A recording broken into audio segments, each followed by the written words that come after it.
రాహుల్ గాంధీ మీరు భయపడ్డారా? అమేథీ వదిలిపెట్టి పారిపోయారేంటి అని రాహుల్ గాంధీని మోడీ ఎద్దేవా చేశాడు. ఎందుకంటే రాహుల్ గాంధీ రాయ్‌బరేలీలో నామినేషన్ వేశాడు.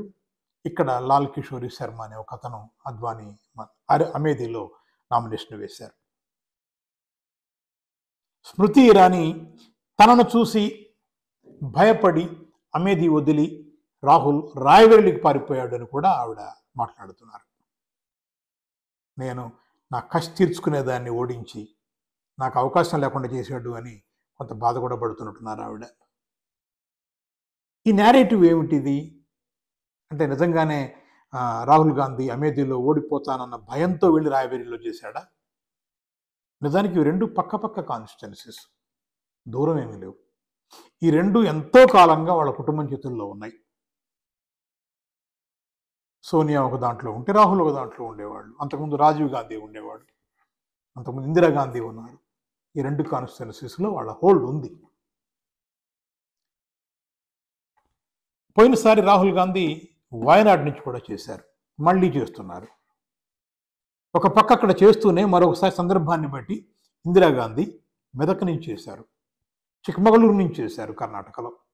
రెండో కాన్స్టిట్యున్సీగా సౌత్కి రావటం కూడా వాళ్ళకి అలవాటుగానే ఉంది.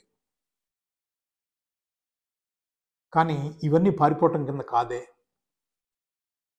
ఇవాళ మోడీ గుజరాత్లో చేశారు, అక్కడి నుంచి వచ్చి మళ్ళీ బనారస్లో చేశారు, ఇప్పుడు బనారస్లోనే చేస్తున్నారు.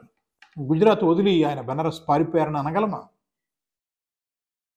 అంతెందుకు, జమ్మూ కాశ్మీర్లో ఆర్టికల్ 370 ఎత్తేసిన తర్వాత జరిగిన ఎన్నికల్లో బీజేపీ అసలు పోటీలోనే లేదు.